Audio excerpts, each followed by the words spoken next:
अब बात करते हैं महाराष्ट्र की राजनीति की, जहां आज इन्फेक्शन की बहुत चर्चा रही है। इसमें एक इन्फेक्शन तो कार्यवाहक सीएम एकनाथ शिंदे को हुआ है, जिसके कारण उनकी तबीयत आज इतनी बिगड़ गई कि उन्हें ठाणे के एक अस्पताल में भर्ती होना पड़ा। लेकिन अच्छी बात यह रही कि कुछ ही देर बाद उन्हें अस्पताल से छुट्टी मिल गई और वो ये कह रहे हैं कि अब वो ठीक हैं।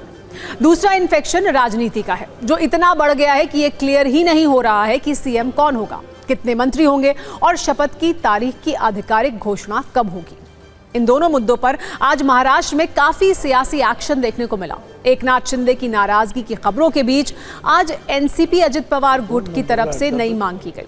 एनसीपी नेता छगन भुजबल ने कहा कि मंत्रालयों का बंटवारा जीती हुई सीटों के आधार पर नहीं, बल्कि स्ट्राइक रेट के आधार पर होना चाहिए।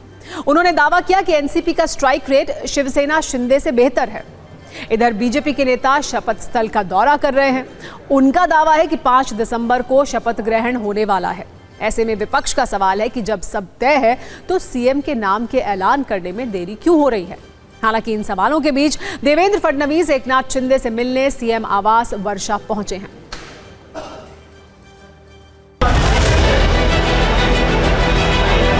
तबियत कैसे है भाई? तबियत कैसे है?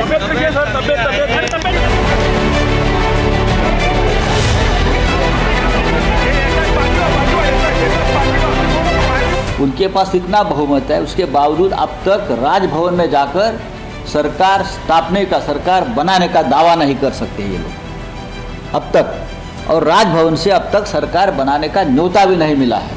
अब तक मुख्यमंत्री का नाम तय नहीं है। तो ये कौन कर रहा है? ये कौन सा खेल चल रहा है, आप बताइए। और एकनाथ शिंदे जो है, वो जो आंख उठाकर देख रहे हैं ना, आप ये सब दिल्ली का खेल है। तो संजय राउत जी क्या कहते हैं, इसको महत्व मत दो। मैं आपको सही में कहता हूँ, मत महाराष्ट्र को आप अड़चन में लाओ। वो क्या, वो तो उनको पता तक नहीं है। 2004 में 15 दिन हुए थे शपथ विधि को, क्यों हुए? 2009 में 14 दिन हुए, क्यों हुए?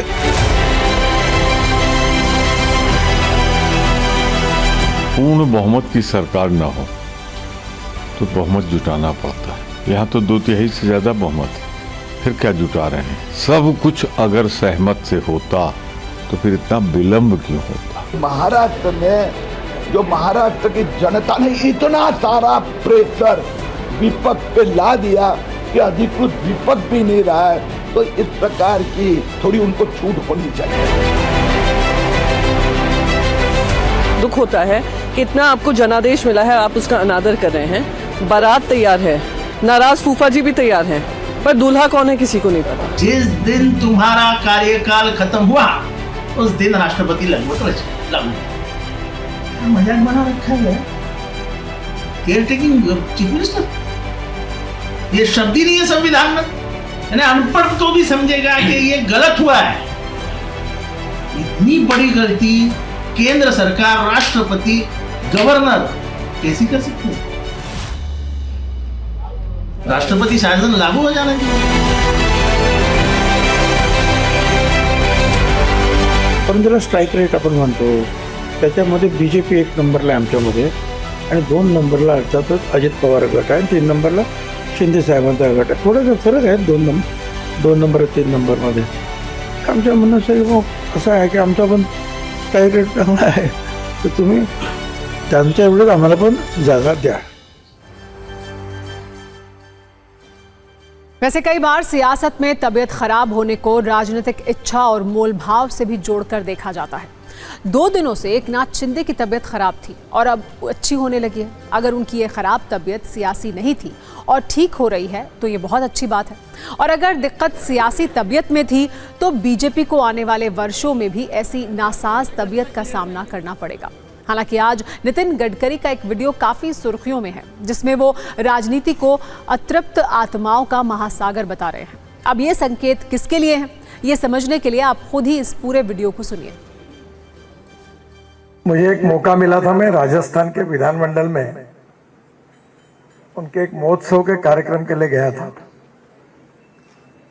तो मैंने ऐसे ही बोलते बोलते अचानक बोल दिया था कि राजनीति है अतृप्त आत्माओं का महासागर। तो लोग हंसने लगे।